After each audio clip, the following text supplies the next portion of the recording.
Hello. Hello. Okay, this is episode 43. We've actually finished taping the episode. This is this we're adding this at the start, but this episode is being taped the day after we tape the episode. Magulo ba 'yun? Yun naman. Ibig sabihin, we taped the episode Tuesday. Today is an added intro. Today is Thursday, Friday. Ano ba ngayon? Thursday. Thursday. Okay, go Darren. Ano, kamusta? Ayos lang. Magpapasalamat lang ako sa mga nagpadala ng beer sa atin. Nandiyan ba? Oo, nasa akin eh. Patingin. Sayang nga na hindi ko pa siya napapadala sa'yo. Dumating siya kahapon. Yung pangalan niya Monk's Mule. Tapos, meron pa siyang nakasulat na letter. Sobrang angas. Nice. Basahin ko lang konti. So, hi Rayms and Daren. Thank you for allowing us to send you some of our favorites. We at Monk Mule are a bunch of dudes and dudette who are craft beer enthusiasts with a vision to share good craft beers from the US, mainly LA area, to the community here in the Philippines. Yun pala yun. So, craft beer community in the country may not be big at the moment, but it is continuously growing. So, we're sending you four. So, apat yung pinadala nila, tigda dalawa. Sakto to para sa gout mo. Pupuntahan natin yan dyan. Inumin Oo. natin. Tapos, ang apat na pinadala niya ay ito, pakita ko lang yung mga lata kasi maganda eh. Ito. Ito. Nice. Yan. Maganda. Ganda. Tsaka Ganda lahat ng... sila ABV. Kumbaga mataas yung focus. Mataas yung ano niya. Mataas yung alcohol content, 8.5%. Sakto yan. The Tsaka only konti lang, content, the only konti content lang, that matters, alcohol content. konti lang yung kailangan mo inumin. Oh, ba't yan? Ayan. Yan, yan. So maraming salamat sa Monk Mule for sending these We also. appreciate good design. So, ang Oo, lata pa lang, type na natin. yun. Okay, we won't beat around the bush. We are doing this extra intro episode because kahapon nasa ano ko, Nuvali. I Hmm. was riding with my crew. Si Mon Punsalan, si Bajao, si Just Rai, and si Dondon. Sino pa ba? Hmm. I hope I didn't forget anything. Anyway, pagbalik ko, wala kasing internet doon eh. I Hmm. mean, mahina. Pagbalik ko, my DMs and personal messages have been flooded by a tweet that Ellie made, and I do not like to address reply to each and every tweet. And since we have a platform, Hmm. I will discuss. Gaano karami? Gaano karami? Well, bukod ang dami. Well, madami pero hindi naman Iba-ibang ako ano, nagulat lang iba-ibang ako. iba-ibang platforms. Iba-iba. Meron sa Twitter, Astig, astig. sa Facebook, everybody from strangers, fans, and friends. They all mean well. They all mean well. Hanggang sa ano pare, hanggang sa YouTube. Somebody was Oo, asking me. Anyway, so let's yun. just address it here para isang sagutan na lang. One, I do not know of anything. If it's anything about the heads playing together, my policy with my management, because we are all managed separately, is tell me about it when I'm ready to sign and rehearse. Hmm. So every few months I know there's an inquiry. Hindi na ako tinatawagan ni Darwin, who's managing me. Sabi ko, Darwin, you deal with it, and pag nagkasundo kayo with everybody and you think it's a good idea, call me when I'm ready to sign and rehearse. Otherwise, I really don't deal with it. I don't think about it. Two, I think it is a calculated tweet. So you have to Mhm. read deeper. Sometimes the meaning is beyond the tweet. So I don't know what that really Pero means. yung tanong ko lang, okay lang ba Okay, sa'yo na na-attach politically yung band? I have nothing. It's not. I don't think the band. It was a band thing, diba? I don't. Hindi. Personally, I don't think about it. Hindi ko. I didn't think about it politically. I Mm. thought it was funny, Mm. Baka parang diba? as a joke, ganun. Maybe it's a joke. Maybe there are other intentions. Parang, diba? Parang we all do that. We all tease a new product release or a show or an album or a So, is he single. teasing something, ganun? Or I di? wouldn't know. We didn't we like I said, we don't really text a lot, so ayun. Ikaw, anong thoughts mo doon? Ako naman, parang naintindihan ko yung clamor recently, yung situation na why people, parang kumbaga sa akin kasi, reading the news, it seems like hindi siya tatakbo. Kaya ganun, naintindihan ko yung side mo na may chance na it's a rhetoric na kumbaga or parang ano tawag dun, yung question na rhetorical question na parang hindi naman talaga siya tatakbo eh. So ganun rin yung chances na hindi kayo mag-agree. Okay rin Although, yun. although, although, maintindihan ko rin yung merong behind the scenes na if ever meron mang party na papanigan si Ellie, it would probably be the Liberal Party, right? So, and if ever na he had the power, the baka totohanin rin niya kung the cause is right, 'di ba? And it's time to do something na can snowball into something bigger. And I'm sure na kayong tatlo would be game for it as well. If ever na, yun yung sinasabi mo na deeper siguro, 'di ba? Hindi. Actually, maganda yung insight mo na ibang-iba. Okay. Sorry. In reality, before a head show happens, all the managers representing all of us will have to agree. That's what I know. Number two, maybe I'm watching too much UFC Mm, and people like Conor McGregor and sino the bad guy, si Chael Sonnen mm, on how to cut a promo. mm. 'Di ba? If I was thinking the same, parang I would put tease something Eraserheads to sell something else. Ah, If it was me, 'di naintindihan ba? ko, Parang naintindihan ko, naintindihan ko, 'di naintindihan ba ko. si Conor McGregor would may babanatan si Conor McGregor, so Tapos lahat may ng bagong tao, proper 12 pala. oo, hating-hati yung mga tao sa ano niya, sa comment section, yung pala nagbebenta siyang whiskey. Yes, So yes. ganun kababaw yung ano ko, Kumbaga yung any anong tawag dun? Any press is good press, tama ba yun? Parang parang gano'n. ganon, or yes, actually, or Parang si cutting John Jones aside. nga sabi nila nung na-arrest siya, sabi ni Dana White, "Uy, baka dadami na naman yung manonood nung next 'Di fight ba? nito." Maybe we're just Baka, cutting a promo. baka. That's the title of our next album, Daren Squid 9, Cutting a Promo. Cutting promo. 'Di ba? Mas So natalo, 'di maraming ba? ads. Naalala mo nung natalo na si McGregor, hindi na siya makatayo. Binubok Banat niya na na lang yung next lahat. flight eh. Yung next fight, binubok na niya eh, 'di ba? So parang Tsaka I puro vocal siya sobra. ayun. So once and for all, that's our take on the tweet. That's all we have. Cue music. Yung music. Dan.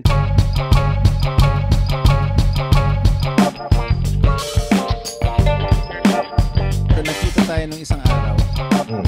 Nanood tayo dyan sa studio mo. Nanood tayo kasama si Echo. May Oo. nagtatanong pala sino si Echo. Si Echo Jericho Rosales ba? Hindi. Friend rin natin si Echo Rosales pero yung lagi nating kasama si Echo Del Rio of Hmm. Chicosay Yeah. and And Party Deja Pace Vu. and Jeja View and Bird. Yeah, and Bird. Yes. Anyway, Broski. si Broski.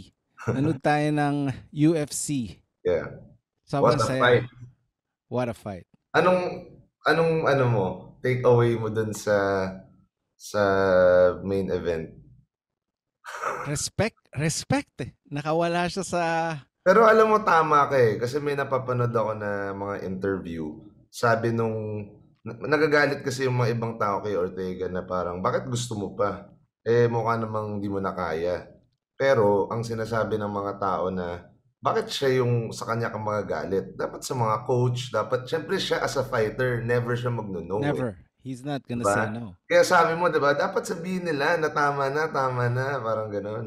Oo, kasi unnecessary damage na eh.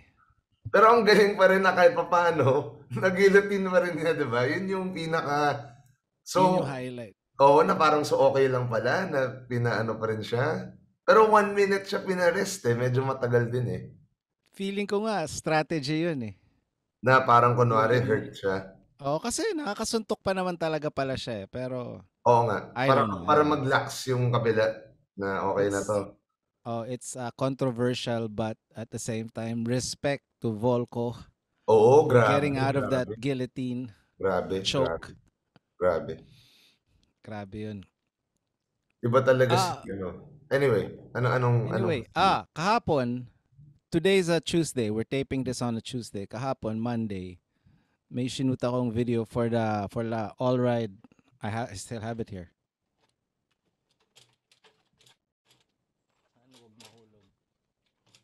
The all ride hat ayun with a meron pocket. Ah, meron ka? Sabay tayo. Cutting a promo oh yeah. with a pocket, ha? Tapos Darren, sakto, ginamit ko yung gitarang galing diyan. Nakita ko lang to sa sala mo eh. Tapos hindi ko na binitawan. Hindi ko, I love it. I love it. It's in the video, it's in Instagram, YouTube, Facebook. May nagtatanong anong gitara to. It's the Django Junior, pero iba lang yung kulay. So smaller scale than the regular size Yeah, it's guitar. a shorter scale, more compact, mas madali sa hindi gano'n kalalaking people rin with hands bigger, with mas maliit yung hands. And I love the color. Parang, what do you Hmm, call this? Pink? Pink parang na. ano, yung inspiration diyan kasi is parang Miami Vice, eh. Yun yung inspiration ko. Okay, okay, I get it. I get Kaya it. kaya What gano'n siya. what is not seen in my video is that it has Japanese writing. Kita ba? Kita sa Yeah, camera? kita. Sa ano din sa 12 fret eh. Yep. You see it? Can they see it?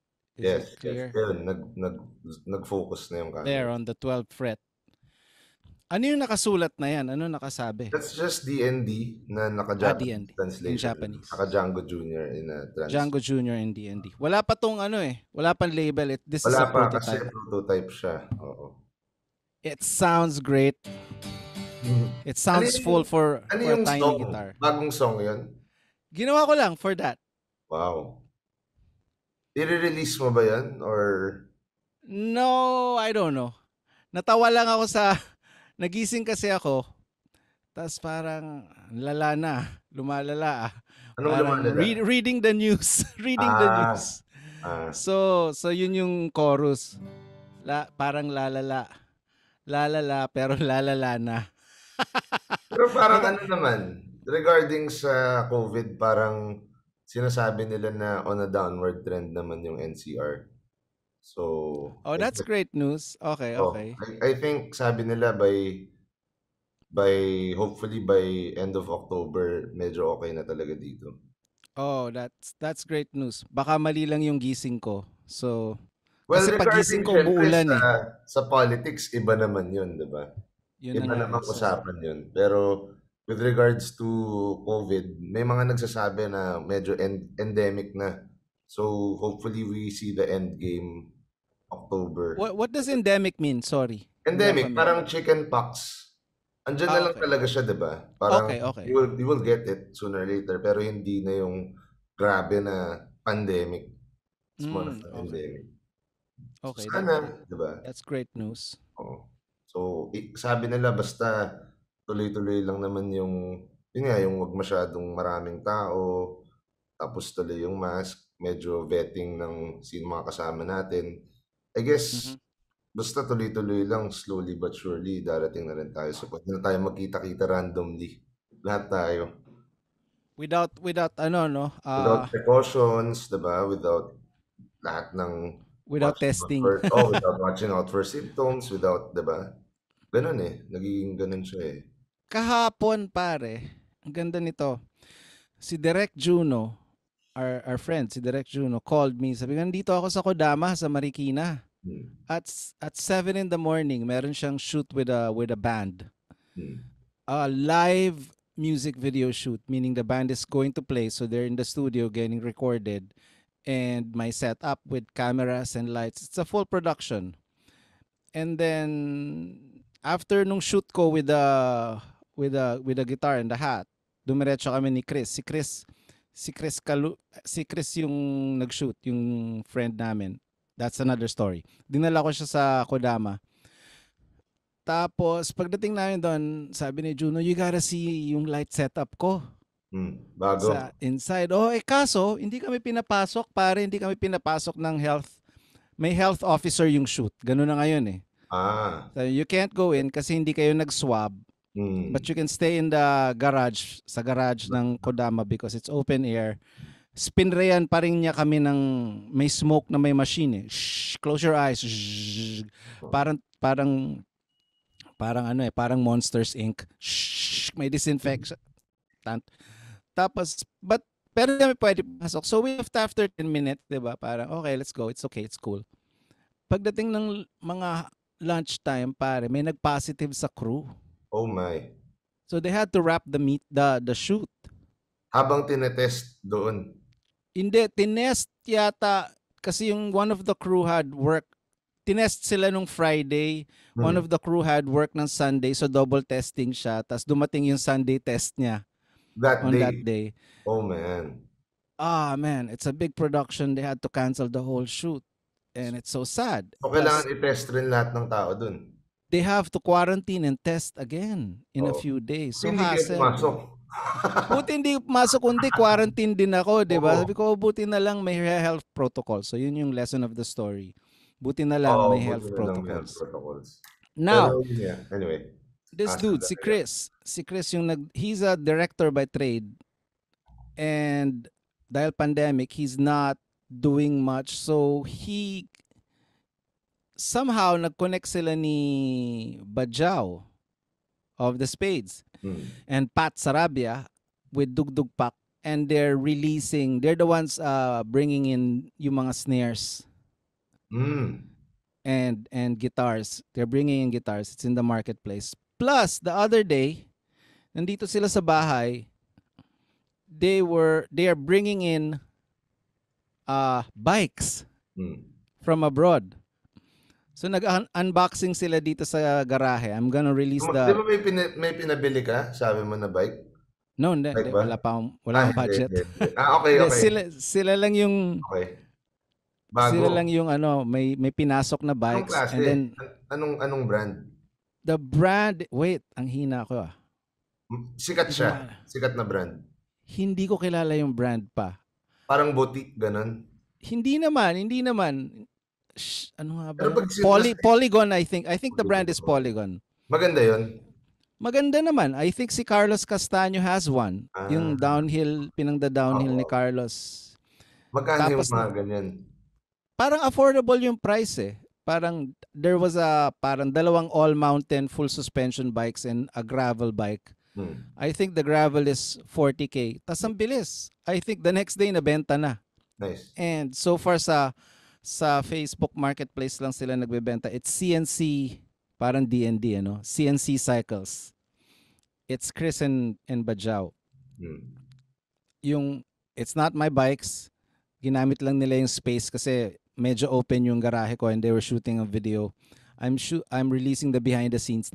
Nag-shoot din ako ng GoPro time lapse behind the scenes nung habang nag-shoot. It was a little, masaya. We got to try the bikes. Yun yung best. Kailangan natin maglabas ng bike, Daren, parang palagay mo? Pwede. Gawa tayo ng D&D bikes.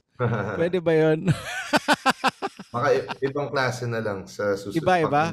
Ibang genre. pag-usapan natin, Oo. parang nakaka-excite eh. Di ba? Parang, anyway, let's talk about our guest. Wait. Do you have, do you have Meron akong questions and question. shout outs? Meron akong question from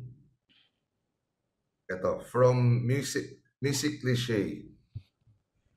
This question is addressed particularly to Rayms. Eraserheads era paved the way for other bands to have their place in the mainstream alternative music genre. It's clear that the Heads was unique and inspired a lot of people in the 90s, including me. Looking back, I can say that the Heads had that sense of purpose of not clinging to the traditional mainstream music to be a successful artist.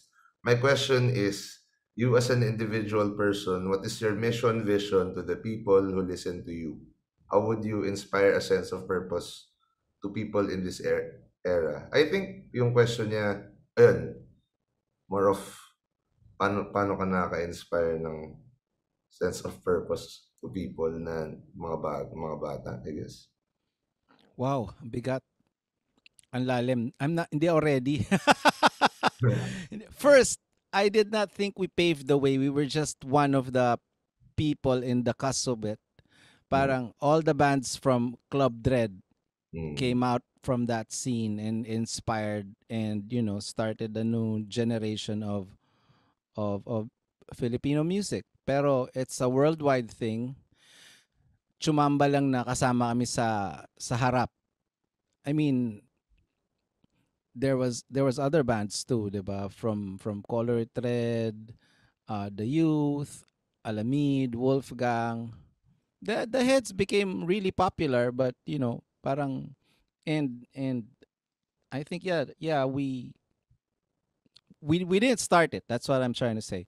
Anyway, plus I don't think about it obviously with my answer. What do I do to inspire? I honestly don't think about it. I just want the music to be honest. Yan, I think yun yung sagot ko. Parang when you ask me if when I make music, I don't think about the fans or legacy. Alam mo yun? mm. Parang okay, I woke up yesterday parang sabi How do nung I part further my legacy today? oo, hindi eh. Kasi parang ganito kasimple eh. Parang yung partner ko sa All Ride sabi, you gotta make a video. You haven't made a video, a promo video for the hat, for the bucket hat. Sabi ko, okay, I don't think I can make a video about it biking kasi it's not a biking hat. It's not safe. Plus, dilipa din siya ng hangin. Huh. It's just like the design of the hat. We released it because I want to wear it. Parang I was wearing it and Simon helped me design. Sabi niya, what do you want with the hat? I want it big. So it's a little oversized. Tapos sabi niya, ano pang gusto mo? Gusto ko may bulsa. Because I'm always like losing a pick. Alam mo yun? So, nilagyan namin ng bulsa. And then, gusto ko may tali. I don't know. Gusto ko lang may Ganda tali. yung Para design metal. niya. Actually, kakaiba talaga. I mean, it's a bucket hat, but It's a bucket hat. maganda, maganda. It's a bucket hat. Mas Maybe a pinag-isipan ng fisherman's hat konti. if we don't fish. Anyway, so parang ganun yung music. Parang, because I like it. And then sabi ko, okay, maybe I should make a video of me playing guitar, getting the pick out, di ba? So, yun yung naisip ko, I'll shoot it. And then I call Chris. Chris, can you shoot this tomorrow Mm. after nag-shoot sila nung bike? So, yeah, sure, I'll be there at 7 a.m. So, 6 a.m. Nandito siya sa bahay. Mm. Tapos I shoot the guitar. I think I should write a song. So I write a song. I don't think of all those things. Parang, it's a song that makes me parang natatawa ako. Sarang these lyrics are funny to me. Parang I really unfortunately I don't think about the audience. I think about me if I'm going to like it. No one else has to like it. Of course, it feels better if people like it. If Mm. especially if my friends like it. If my friends like, "Oy, nakakatawa yung sinulat mo doon. Oy, ang ganda nung design ng hat. Ah, Type ko yan, 'di ba? Parang binanggit mo, so I brought you one, 'di ba? Parang anyway, so yun. That's the long answer. Let's move on. okay. Yun lang yung questions natin sa ngayon. No, somebody asked ano yung gitara mo last Yung week. sa likod. Ito. Is it the electric? Yeah, I think ito yung Telecaster yung binabanggit niya. It's a Majesty na tele. A It's D&D Majeste. D&D na Majesty na tele. The Majeste is the parang more Korean made. high-end. Yeah, Korean made na D&D stuff. Who designed it? I know Simong Kami was rin. using one in the last tour 2 years ago. Yeah. We based it on the models na dinala namin sa NAM show nung 2017, I think. 20, 2018, 2018. 2017. Oh, yeah, yeah, yeah, yeah. Somewhere, parang ganun. Somewhere there. 2018. Okay. Okay. Okay. Our next guest is one of the most requested people for this show. Oo nga. And we've been, trying to reach out to him. But of course, he's also one of the busiest people that we know. I've known him, I think, from the late 90s or early 2000s when he was playing for Cog. Yun yung band niya. And then later on, I got to meet him more during the Tanduay tour. Mm. He was touring with Chico Sai. Mm. Tapos tinatawag siya ng mga tao sa probinsya. Hey Joe, hey Joe. Hmm. Tisoy eh. Tisoy eh. So Chico Sai started calling him Rick Joe. Rick Joe. So, but Rick Joe, si Eric kasi yan eh. And then everybody, Ah. pag pumunta ka sa probinsya, si Diego Castillo del Tisoy, akala nila foreigner. Of course, si Eric din. So, and then Sandwich recorded some songs in his studio. I think Pedicab did a live and Sandwich did live things for the Tower Sessions. And then do the intro. Let's intro. We're so Okay. excited. This week we are joined by one half of the creators of Tower of Doom, the other one being his brother, Carlo. Also being in COG, his name has been synonymous with heavy music and excellent recordings. For episode 43, please welcome Eric Perlas. There you go. Hey guys. Hi Eric. No. Good morning. What's up? What's up? First of all, noong December, nakita kita noong December eh, when at the height of COVID, Christmas shopping, I was in Robinson's Magnolia. with That's right, Erica. We were trying to buy, we were in line in a toy store. And then Toy Kingdom. Toy Kingdom, I Or think, yeah. Toys R Us or Tapos, something, yeah. kahit everybody was in masks and face shields. As I see Yeah. I see this giant white guy comes like I know who this guy is. Exactly. So tinawag kita and I had to introduce myself because everybody's in mask. Eric, si Rayms, Eric. And syempre Yeah. mga 10 feet away tayo nag-usap, diba? Parang that's the last time I saw you. How you been? I've been okay, man. Just been keeping busy throughout the pandemic, just trying to stay safe. But yeah, we've been pushing forward with the Tower of Doom stuff and just trying to keep the bands busy. Yeah, just trying to survive like everybody else. What's the latest thing you guys are doing? Yeah, we actually just launched Tubero's latest single, Tubero's Wala Na Akong Pera. And it rings true to everyone during these times, I guess. But yeah, we just launched another song today with Lunar Lights, which is another band. They have a single that just launched last night, I think midnight. We did the Tanya Markova 11th anniversary on just this last Saturday, and we also did Tim Na Ulap, which is another one of our artists on Friday. Yeah, we just been just trying to keep busy and moving forward the schedules. It's hard to book everybody. It's hard to work with everybody's schedules. Everyone's been sort of cooped up at home, trying to adjust, and everyone's been trying to find different working situations and stuff. So it's also hard to book everybody consistently. But yeah, we've just been pushing. Those are the most recent stuff. Yeah. So I can see there's a couple more. Sorry, what's that? Sorry, I can see that you guys are really busy. Like nakita ko yung Facebook nyo almost every week or every month you have a new release. So I think almost all people would like to know, how did Tower of Doom start? How did you guys become the go-to and one of the biggest and most active labels in the Philippines? Wow, yeah. Oh, thanks for that.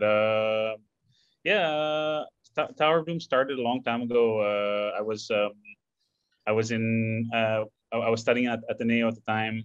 We were actually in me and my blockmates were in film and video production. But I always wanted to be involved in like special effects and stuff, even as a kid, you know. So growing up, I just wanted to kind of like be part of like production, but like in behind the scenes, you know. I didn't like the whole like the limelight and stuff, but I've always wanted to be part of like some kind of a production. But yeah, like as we were going into film and video and stuff, I sort of like started leaning towards audio, and this is also because of my own band and stuff. We wanted to record our own music, and yeah, one thing led to the other, and suddenly I found myself doing this thesis on how it was called frugal sound recording. Yeah. Mm. So there was just this thesis about how a home studio could possibly compete with at the time there weren't any digital home studios, so the thesis was just about that. It was just about how a home studio could possibly compete with a big professional recording outfit. And yeah, I actually, it was funny because like the thesis the final conclusion was, it's impossible. It's impossible to compete with the with the with the professional recording studios. And but yeah, I really loved just the process and just working on music with bands. And after graduating stuff, I just started focusing on making albums with some buddies at school. That's how Wait, it started. And before you graduated, who did you record in the first frugal recording for your thesis? man, the first, I think the first one was no, I mean during the thesis, I wasn't recording anything at all. I was actually working with the only studio time that I had done at the time was with Angie and Mally for No Seat Affair production. So my band, my band at the time was chosen to. We were part of this compilation album, so that's pretty much where we started recording. And yeah, that was the first time that I had actually set foot in a pro studio with a pro producer, engineer, and stuff situation, you know. And yeah, but after graduating, after the thesis, I started like, oh man, I got to try to do this thing on my own. And my first project was Plane Divides the Sky. I remember with The Alexis and first Conrad. album? Wow, wow. Yeah, that was the first. Oh, That that's was a the good first album. release Yeah. I did. Yeah, Color and and style. it was fun. It was funny because like they had known a lot of other bands in Ateneo at the time. So I started working with Boy Elroy, which is like Mm. Conrad's band, and 13 Needles, Mm. a bunch of other bands at the time, you know, and Tago Indios. Where was the studio? That, It was just oh Jesus, fire truck. Sorry, you guys can hear that? no problem. Yeah. The studio was actually non-existent at the time. You know, I was just I just had my PC, and it was a huge CRT monitor. There weren't even there weren't even flat screens at the time, and it was terrible. I had to lug this thing around. I would bring like 2 duffel bags, and I would just bring and I didn't have a laptop that could handle any of this kind of stuff, right? So back in the day, like we had saved up some money, and I got one of these sound cards. Just for it was one of these first the ADC converter kind of things, audio to digital or analog to digital, right? So and no laptop could handle it at the time because all the Mm. laptops were shit. So yeah, so I would just lug this thing around. I had these small Roland speakers. I would just lug these 2 duffel bags anywhere that the bands would let me record them. And it was some pretty shitty situations. So Like you recorded multi-track on a sound card back in the yeah, day? How do it you was just, record? How many mics do you use for the drums? yeah, it There was a weren't crazy plugins yet. sound. Yeah, I think it was Cool Edit Pro. That was the first thing I used. And it was this crazy multi-track software. And yeah, I had saved up some money to get some drum mics, and that's all I had. You know, it was just my dad was always into bands and stuff back when he was in college, and just he had one of these bands that they would play all these 60s and 70s song revivals kind of stuff, right? And he actually had an SM58 lying around the house. He had a mic stand, you know. So I had a couple of easy ins, so to speak. But yeah, I mean, I would just it was like this. It was this sound card that I bought it from South Korea. They weren't even making it in locally, you know. They had it shipped over, and he used this big printer cable to connect to the That's to the scuzzy. PC. Yeah, one of these huge like a 20 pin or whatever. Yes, It's the crazy, man. scuzzy cable. Yeah. So, But yeah, you know, it so was just yeah, it was one of the Cool Edit Pro was where I started out on, and I just kind of connected. We were just yeah, just trying to put together albums. I was also learning at the time, and I think I charged $500 a song or some absurd amount, just so they would say yes. You know, I could like convince myself that this is an actual job. Yeah, so yeah. since I mean, you that's mentioned, how it sorry. started.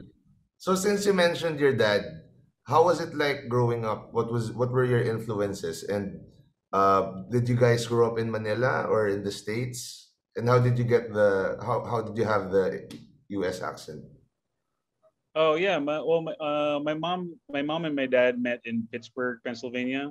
So, Hmm. but yeah, we grew up here in Manila, and she moved back here with us and stuff. But yeah, we just kind of spoke English to the house, I guess. So that's how with their mom and stuff, their mom. But yeah, like our dad was always into bands, and he was always off to some rehearsal or something, or Wow. uh, tagging us along. We would go watch them rehearse at their house with actually our bassist in Cogdu, Richie Ramos's dad was also his Hmm. bandmate. No Um, way.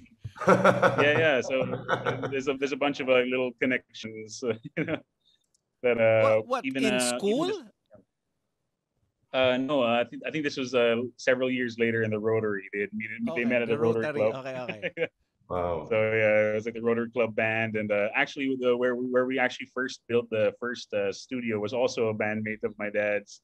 That's a funny story too. Is Tito Mario, uh, where we recorded Rayms, if you remember, that small studio behind the Sari Sari store. Yes, That yes. was yeah, so that was like one of the first Tower of Doom studios. But Tito Mario was also the owner of that lot. He was also a band member of my dad, and it was funny because like his mom was living in that room, and she was very I guess she was old and frail and like getting a little sick and stuff, and she hated bands. She hated the fact that he was in bands and stuff. and he and he heard that I was looking for a place to put up a studio, and she had suddenly passed away.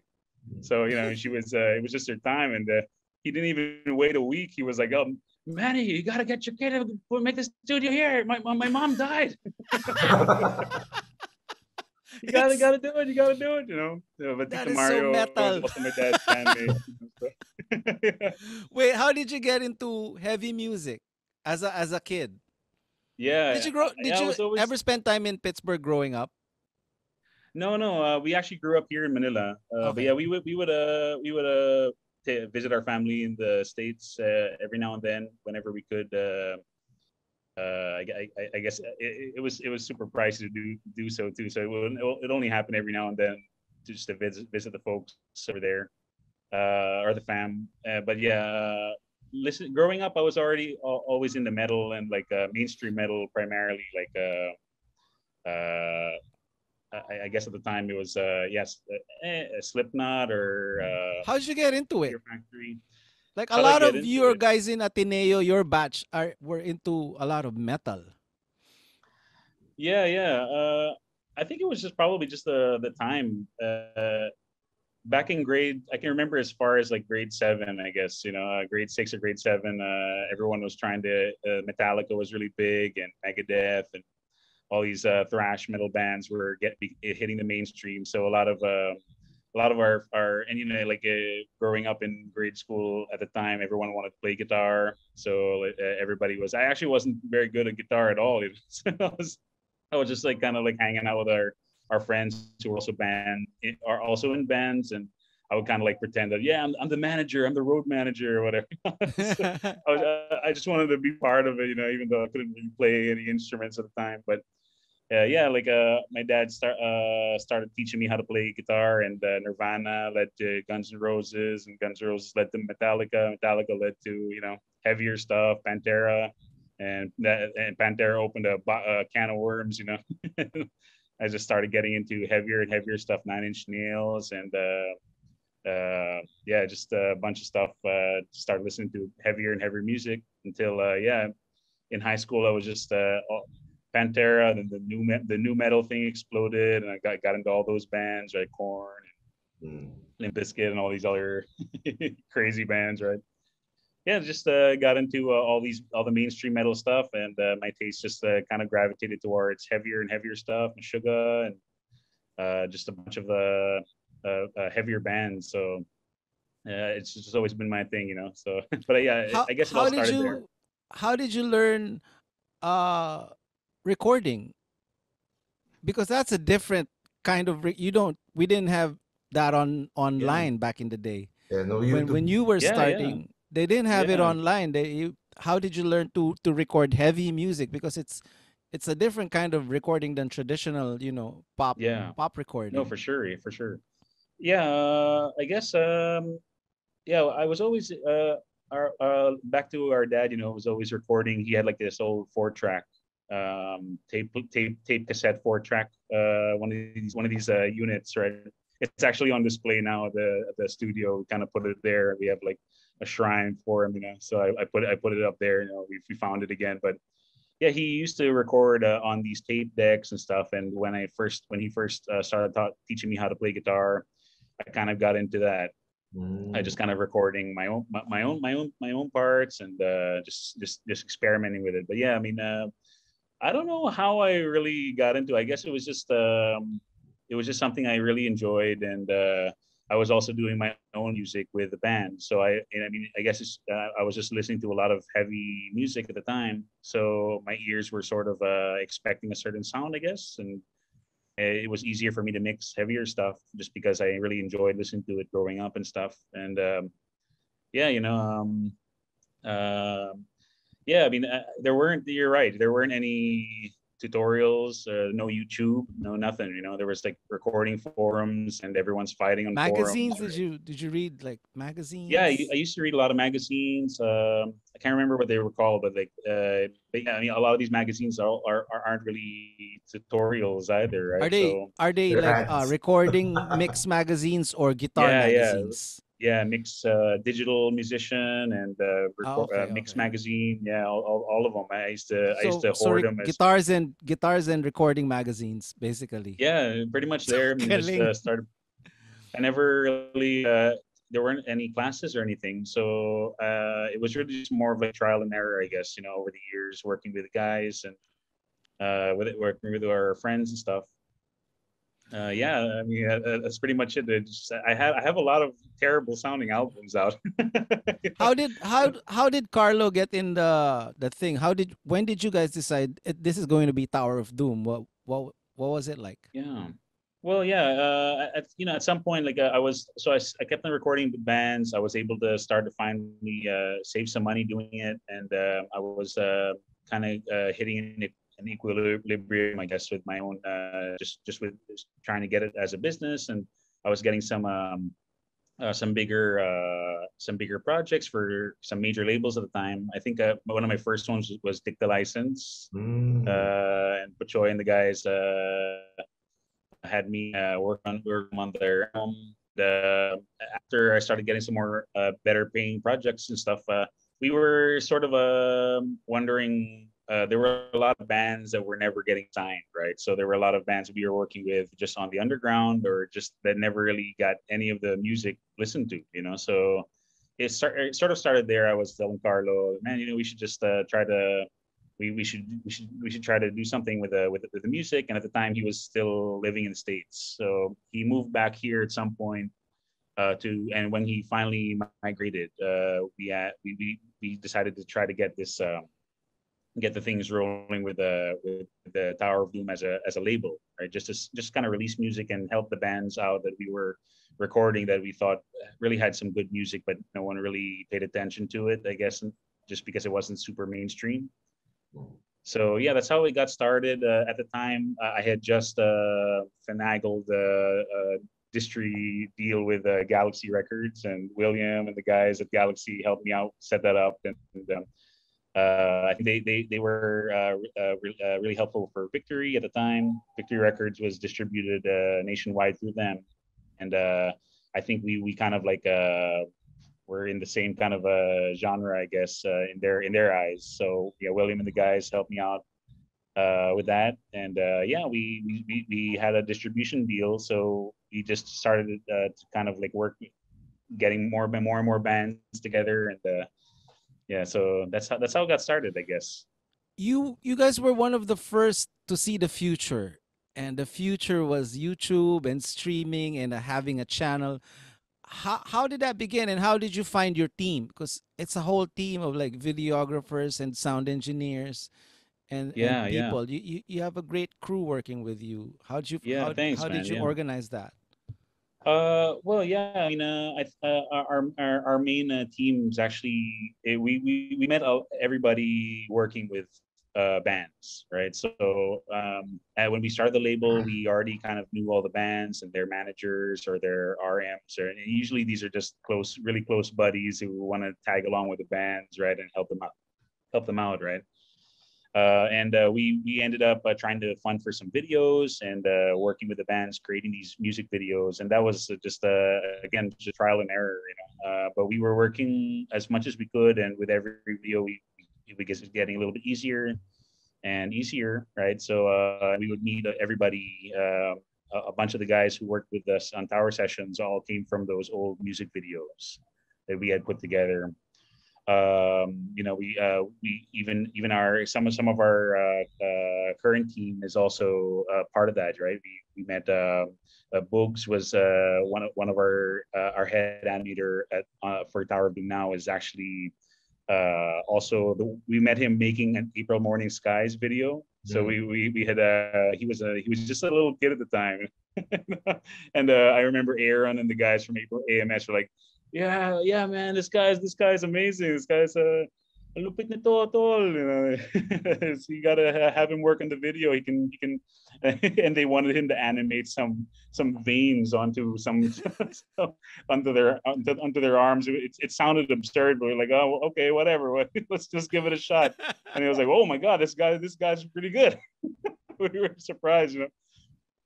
Yeah, we ended up he's still working with us now, and McCoy, for example, is from Earbender in Cavite, and me and McCoy actually were kind of doing the same thing at the same time. I had recorded Sin, his band. He was the drummer for Sin at the time, and I recorded their EP, and he just loved the process. You know, he fell in love with recording from that one project, and the next thing I knew, he had his own setup in Cavite, and he was also recording bands, and he's been sort of my brother, like growing up through this whole thing all these years, and he's working now at Tower, and yeah, I mean, generally we met them through a lot of projects, a lot of just going through the motions and stuff, and just keep on moving from project to project, and just trying to learn more and more. You know, it didn't happen overnight. I mean, we didn't know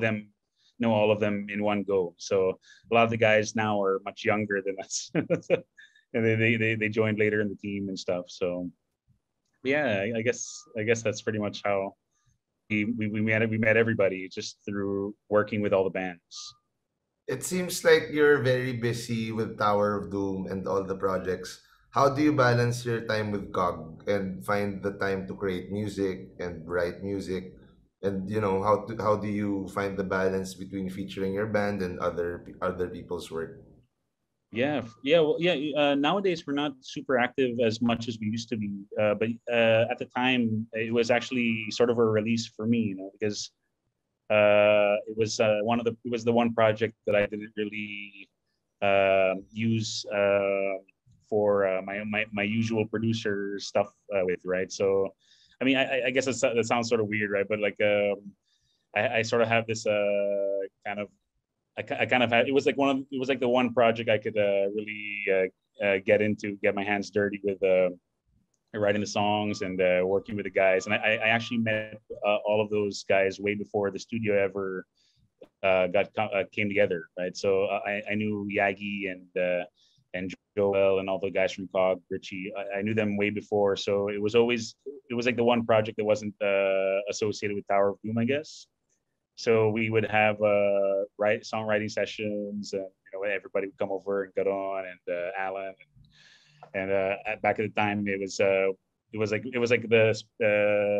my own release for and during the rest of the week it would be working with other bands. So I sort of have a different mode, I guess, working on other projects. So yeah, I mean, I guess that's sort of how I would balance it in my mind. That's how I would feel about it. It was more of this is the music I want to write, with the guys, and sort of connecting with them on that level. But for work and stuff, it was just different, So I enjoyed having that outlet, to kind of work with them and still enjoy live shows with them and stuff. Yeah, it's unfortunate we weren't able to kind of push it as much as we. And of course, now it's it's almost impossible to do these live shows at all. So, and the Yagi's actually working now in Vietnam and stuff. So with the DFA. So yeah. Speaking of live shows, we Yeah. toured together in the Tanduay tour. Yeah, that's right, man. You were doing sound for Chikusai. Was Yeah, it just yeah. Chikusai? Did you do sound for Kamikaze as well? No, I did. That first year was with Chikusai, and Mong and the guys got me to do sound with you guys, and it was the following year that I started working with the other bands. But generally, it was with Chikusai that first year, and that was a crazy tour, man. What do you remember from that tour? I can barely remember anything from all the alcohol we consumed. Yeah. What are the highlights for you? Good and bad, whatever. Oh my God. What at random? There's so many stories from that tour, man. I mean, the one tour, the one thing I can remember is that the first night that we went, it was actually a show in Palawan, I think. I got so trashed, man. I was so fucking wasted. Oh man, and it was all due to Pat Terrano, man. That guy, he tricked me. I've been waiting for a platform to voice out my man. You're gonna get it one day, Pat. Who was Pat? I'll get you back. Who was Pat working with at the time? He was doing sound for Wolfgang. Wolfgang. And yeah. He was there for a couple of nights, and but man, he got me super wasted that night. I'm gonna get him back, man. He's on my list. He's now in what? He's in Baguio right now. I think he's in Baguio right now. I'm not too sure where he lives now, but yeah, I mean, those are one of the nights I was so wasted. But yeah, I mean, there's tons of drinking stories on that tour. One of the craziest things I remember from that tour is just the moment of realization, just to see how many people were listening to these songs, right? I mean, you don't really get that kind of perspective in Manila. Everyone's super spoiled here, right? So, but yeah, I mean, it was amazing, man, just to see you guys perform in Sandwich, and then just it was just and all the bands, it was just crazy to see everyone flock to the stage and sing along with the songs, and everyone was just so incredibly excited and appreciative that all the bands were there, and it was just amazing to me how far the music had actually gone, for everyone's songs, So those are the things that I remember. Chikusai record with you, Chikusai and Kamikaze. Did they record in Tower before that tour or after that tour? Yeah, I had already recorded Chikusai, did the Kamikaze album as well. Parokya. We were actually working on Parokya? Romantico during that entire tour. So I was seeing Kamikaze super often too. Every day. Yeah, literally 7 days a week, man. We just see each other in the studio, and then on and off, But yeah, I mean, I'd worked with them in the past already. But yeah, yeah.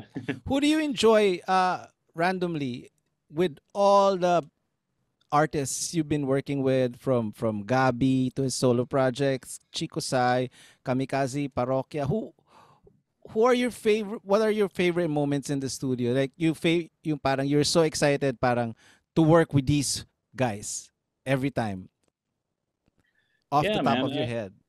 Yeah, I mean, I think about that a lot actually. Uh, it's so hard to choose like favorite moments and stuff, but I mean, I think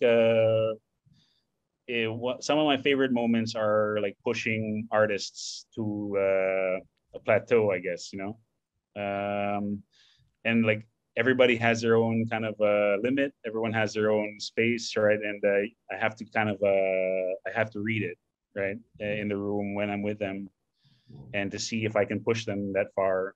And there have been situations where it's ended up strangely a little awkward, but I mean, I think Like I how? always, I don't know, just like a band artist feeling uncomfortable with some of the things we've done, or feeling very frustrated too, recording the parts and stuff. But sometimes it flows very naturally, right? Some artists come in there, it's very different. No session is the same. It's like every time I'm with an artist, it's a different story. Sometimes they're in a good mood, sometimes they're not. Sometimes it takes 600 takes, sometimes it takes three, 2 takes. It's always changing. That's what I love about the job. I love achieving what an artist would thinks they're going to hear, I guess, or surpassing it. Those are the things I love about working with musicians. I And remember you're while when I was working with you, or whenever I work with you, you're very particular with pitch and timing. yeah, And but the greatest thing I'm trying to figure out on how you do it is communication.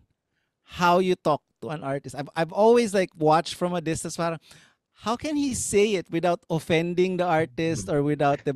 Usually artists are very fragile because they're recording. You're yeah, parang you're no, for letting sure. all, especially with rock music, all your emotions are out, diba? And you feel naked, and but you can say parang, can you do it again? Like, and you do it so calmly na hindi, I call it na hindi ka maiinis eh, hindi nakakalalaki. Because some artists would say, parang, no, that's it. Yun na yun eh. Ganun talaga. That's how I play guitar. Yeah, Or that's how I play drum. Yun na yun. But you yeah. will always push for the best take, for the how it feels or how it sounds. You always, I appreciate that. What is your what is your what are you thinking when you do that? Do you, has somebody tinuro ba yun sa'yo, or have you seen it from someone else? Mm. No, yeah, not really. Yeah, I mean, that's a strange question. I mean, I don't really remember learning it. Sorry, excuse me. Learning it from. Yeah, I mean, I guess it's just more of like with all the bands, working with all the bands. It's really more of that. Just I have to find that sweet spot, and that's my job in the group most of the time. And it can change, like some bands there's chemistry, some bands there's a strange chemistry, right? Some bands there's a hierarchy.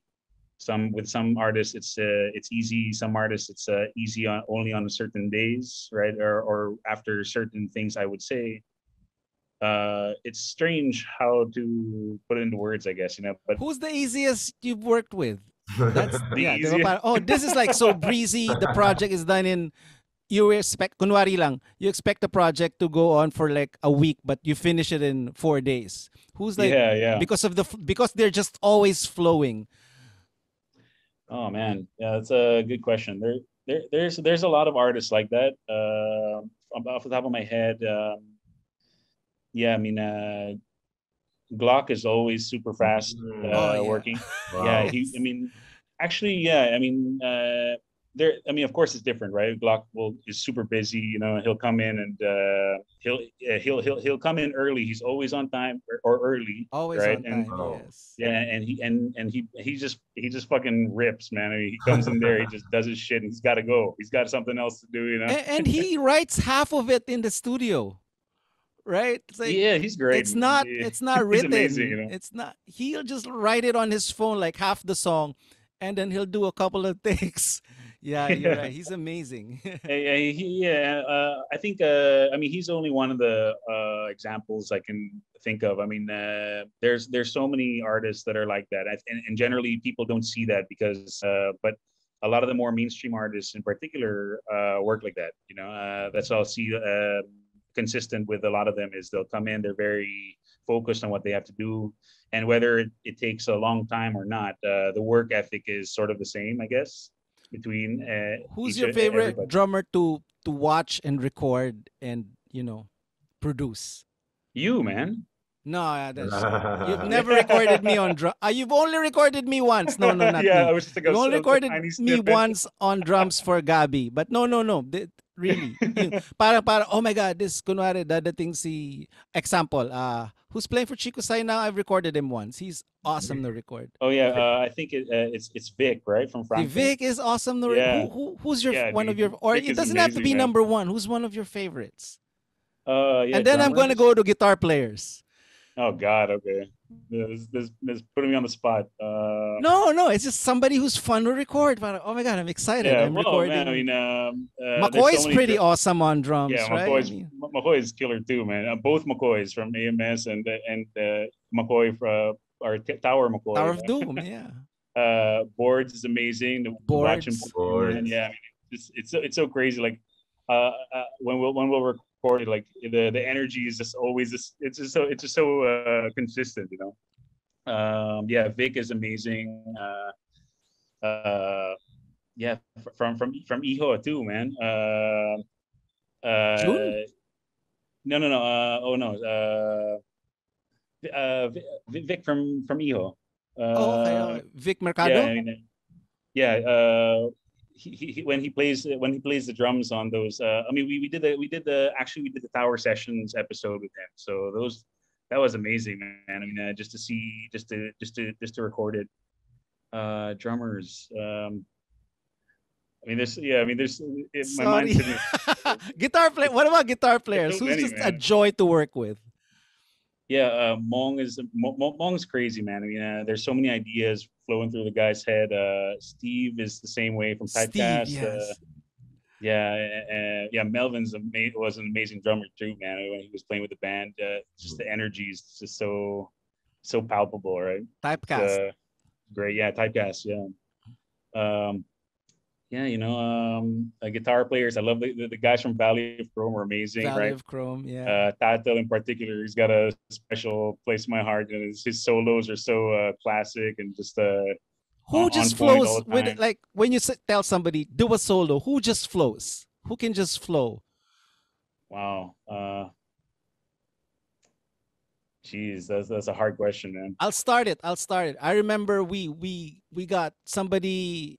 We were recording and then we put it on. It was on Instagram and Tirso Ripoll of Razorback say, I want to play on that. And then we gave him a call and he came over. Yeah, that's We right. gave him some, whiskey and Yeah, we gave him too much whiskey, is what I pedal remember. and some whiskey. And he was like, he just did like several Wawa takes of that song. Yeah, And like, he was playing all night long. That was a crazy night, man. I remember yeah, that night. who do you love recording like solos?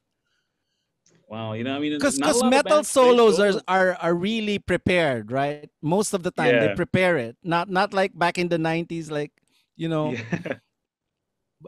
Yeah, I now think it's almost written. yeah, right, exactly. So, but I mean, like everything is like that to a point these days. I guess I think the one who's just incredibly consistent is Fidel. Which band? From Skin Devata. He's also from Dark Crayola from back in the day. But yeah, I mean, we signed their band, Skin Devata. He's amazing too, man. Just a virtuoso in his own right, But yeah, I mean, solos. not a lot of people play solos these days, unfortunately, man. Yeah, but yeah, I mean, Well, I bass remember players, who's Rocksteady? rocks. Oh God, bass players, Karel for sure, man. Karel. Mhm. Yeah. Yeah, any of the guys in Yosh are amazing, right? Uh, damn, he's putting me on the spot, man. Sorry. I got so many names like blasting through my head. just say names. uh, Jesus, Jesus, no, not Jesus. Bass players, yeah, Calde, man, we got Calde back in the day, man. I mean, he's not with Chico anymore, but I mean, he would be so he's like the mother hen, of the band. It showed in his bass parts too, yeah, damn, it's a god. I feel like I'm on the Sorry. spot. Sorry, Sorry, let's move on. Darren, do you have anything? Since we talked about the Tanduay tour, you guys mounted your own tour as well, right? The Siege tour. Can you yeah, talk to yeah, the us Siege tour, about yeah. the whole experience, arranging it, selecting the cities? Yeah, man. Yeah, that was crazy, man. So the Siege tour was like one of our first outings as far as trying to promote the bands. Like we had put the label up together, and we were trying to model ourselves after labels in the states, and just trying to figure out, yeah, how can we promote these underground bands. I mean, the mainstream media wasn't really super cooperative in that Hmm. regard, right? So we wanted to try to promote them in other ways, right? So we wanted to. I guess that's how it started. And at the time, people were still buying CDs a lot in stores. So we had this nationwide distribution. We had some money coming in for the bands and stuff. So we figured, yeah, let's try to put this thing together. And it all started, I guess. There wasn't even Facebook. Facebook wasn't even being used at the time. So we actually ended up using the Pulp community thread. Hmm. It was a super old forum that Pulp magazine put together for a bunch of fans of bands and stuff here. And we just started trying to connect people in cities, and just that way, grassroots, kind of just emailing people, seeing who would be interested. And it was the Batista Ridges site at the time, was a huge forum at the time. There was tons of users there, and Ridges website was we sort of like were just kind of looking for people who might be interested in helping some Manila bands perform shows, and that's how it started. We went on these. We went on this. We actually did the Siege tour like ourselves in a car. Just kind of like figuring Oh, out. wow. It was terrible, man. It was actually, looking back at it now. Of course, it's a nice story to tell, but man, at the time it was exhausting, man. We were driving from city to city, Hmm. just trying to make the most out of our gas. And talking to venues, several venues, each city. We would have like 5 or 6 bars or places to go to in each city, and then we have to just kind of drive to the next one. And we were trying to do all of this, but at the same time as recording at the studio and day jobs, right? So it was exhausting, man. It was me, Carlo, Garon, and I think it was Mitch who had come along with us Dumlao? for this. Yeah, Mitch, Dumna, Flower of Doom, man. Wait, Yeah, what's your favorite city that you've toured in? oh man, I'm asking damn, too many hard yeah, you're questions. all Rayms questions are putting me on the spot, man. Uh, There has to be one that stands out, diba? Like a show that stands out. I think the Iloilo stop was Iloilo. awesome, man. Just for the on the second tour, because I sprained my ankle. That was one. Our dad's phone got stolen and then returned out of guilt. It was a lot of crazy things happened that night, And I had to session for Valley of Chrome, and I totally fucked up the middle part of their biggest song at the time. A bunch of stuff happened, but yeah, I mean, just to play in Iloilo, our dad lived there when he was alive, Hmm. back in the day, and it was just amazing to see that we had gone there. We had a crowd of almost 500 people show up, and it's just everyone. It was just a really big thing for me just to see so many people had known these songs, that we were working on in Manila all these times, or for all this time, right? So Do you speak Ilonggo? I can sort of understand it, yeah. Okay. But I Who's the can't. craziest band you've toured with? As whatever. I mean, some nakasama lang. You don't have to be playing in the band. Who's the craziest band you've The seen on tour? craziest? Oh Jesus, yeah. Not Jesus. Sorry. Uh, like craziest band. Well, the craziest times were those big shows on the Rum Rock Fest, and like everybody would be super wasted, right? And you would have some band members show up. And remember one particular, I mean, Steve's gonna hate me telling the story again, but that one night where we all thought Steve had perished. he, he got so typecast was playing, right, the one, and I remember the moment, I was he asked me backstage, like, hey Eric, how much was the rum coke? It's like, how much? This stuff is free. That's a story I can remember. And like the next thing we knew, he was partying, he was on the stage, he was dancing and stuff, and he flew off, right? He flew off head first into this huge stack of guitar cases and lighting While cases. in his set. No, it was his set, right? It wasn't during their set. It was after the.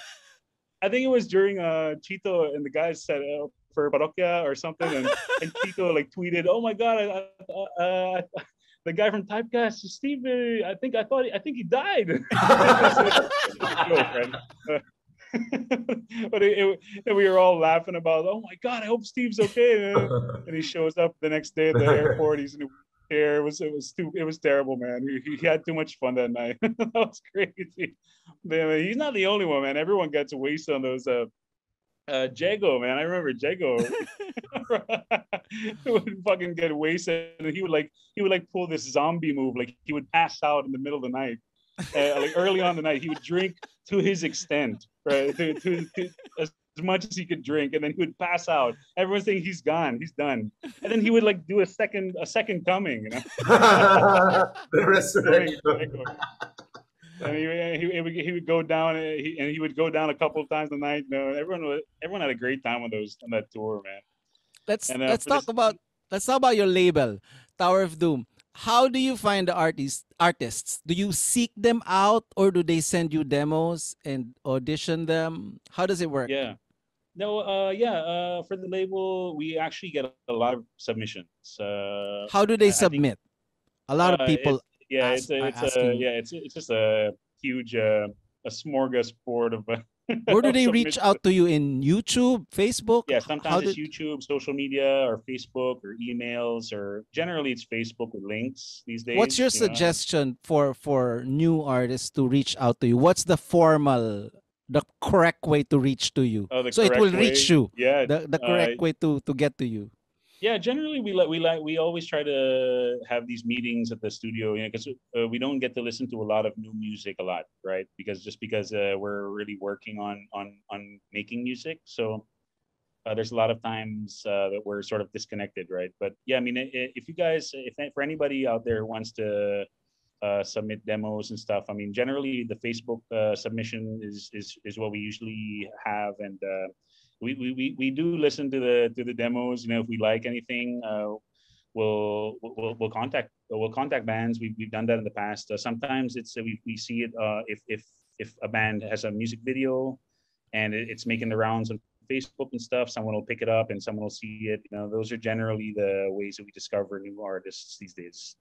Yeah, I mean, that's probably the best way to do it, is to do your own thing, move forward, help yourselves. I mean, it's hard to, a lot of bands or a lot of artists submit demos thinking that someone's going to hear this song and someone is going to fall in love with the song, and I'm going to be made. That's not how it works. It takes years and years and years of chugging along and just pushing. to make something of your music at times, right? So there are the exceptions, but I mean, generally, you got to grind a bit and do some hard work, and people will notice, and so will we, right? A lot of the bands that we back when we were doing the Tower Sessions episodes, pretty regularly, we were always looking for that. We were always trying to or we were always trying to grab smaller bands who had done a lot of work and didn't get a lot of shots or didn't get a lot of breaks. And we would try to give those bands a shot. And it's all part of that discussion of these guys deserve a shot. They've been trying hard, not a lot of attention, so we try to put them on a bigger platform. And that's sort of where I'm coming from, I guess. For if you want to get your music out there, you gotta help yourself, man. You gotta help yourself a bit and get busy, and people will notice, and so will we. I What guess about that's pretty much where. new Go ahead. artists that you recommend for people to check out? Anyone from your label or anyone else that you're excited about? Yeah, man. I mean, generally when we're excited about for all of the artists we sign, I love that it can hold up songs. It's such a great songwriting. The lyrics are so nice, man. Jesse and the guys are really great at that. We have our regular releases too. We just dropped a new Valley of Chrome single a couple of weeks back, and the guys are still chugging along. It's been hard to do everything during the pandemic. To be honest, everyone's been sort of kind of trying to figure out how to work with this new reality, right? So for musicians, it's been particularly difficult, I guess. But yeah, I mean, we're excited about all of the music we're putting out. We signed Carissa from Catfight, I think is her band from before, and she's doing her own She's the solo bass stuff player. now. Yeah, yeah. Okay. So she has some solo songs coming out soon. We have of course, the December app stuff is always exciting for us. Gabby just dropped some new singles. We have a bunch of projects that are just about to come out, and a Do you lot of want to them talk are about sort of. it? Not yet. Yeah, not yet. I mean, I Not don't think I yet. can Okay. get Okay. it. We're still kind of piecing them together and stuff. Yeah. Yeah, for all of our artists, we're regularly releasing content on our Facebook pages. So hit up those pages and follow if you want to hear new music. We also have lyric videos and music videos coming out on the regular on YouTube. So those are all great places to find any of the projects we're working on at any time. Cool. Yes. We had a guest last time, si Juno, the Rayms, and he mentioned like the importance of having good quality recordings. So for Yeah. you, what would you say is the importance? I know like a lot of bands would have the skill, they would have everything, all the skill wise they have it down. But what would you say is the importance of having a good, excellent quality recording these days? Oh yeah, it varies now, man. I mean, it was much harder before, right? It was much harder to do it with the constraints before YouTube and all these huge like knowledge bases, right? So I mean, it's much easier to kind of discover how to create competent recordings now. But yeah, I mean, the recording process is, I mean, it's meticulous, it's time consuming, it takes a lot of dedication, regardless of whether it's someone else handling the production for you or if you're doing it on your own. It's really that mindset, it's really a grind, right? And it doesn't happen in a lot of bands. There's still a lot of misconceptions where people will try to book time and they think they can bang out an 8-song EP in a day. It's Hmm. pretty crazy. Like people don't realize how much time and effort go into it. But yeah, I mean, polishing your recordings, I think, is a standard now that you can't put that aside, right? And it's not anyone's fault. It's just that everyone's so exposed to music and at various recording qualities, right? So if you don't hit that standard, or at the very least something competent in the audience's eyes, you're really sort of not hitting the mark, right? You're failing That's how I see it. So you have to sort of achieve a certain level of quality for it to even be taken seriously these days. It wasn't the case back in the day when we were growing up. OPM recordings weren't anywhere near right the quality of international recordings. But as a fan, and I didn't give a shit. Right, I listened to bands.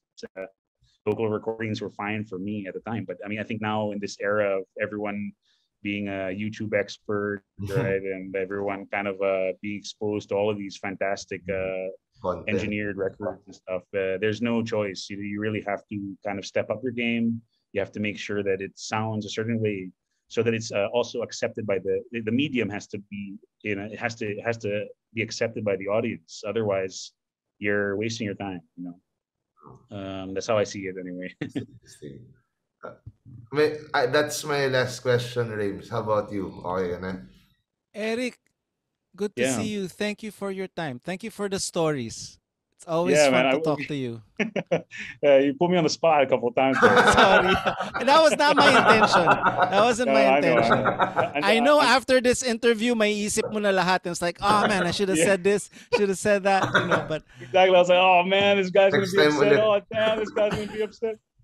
you were No, I can hear you thinking too much, like computing. Yeah. But it's not a best of contest. I just want to know who's fun to work with. But Yeah, anyway, no. thank you for spending time with us today. Thank you No, so man, much.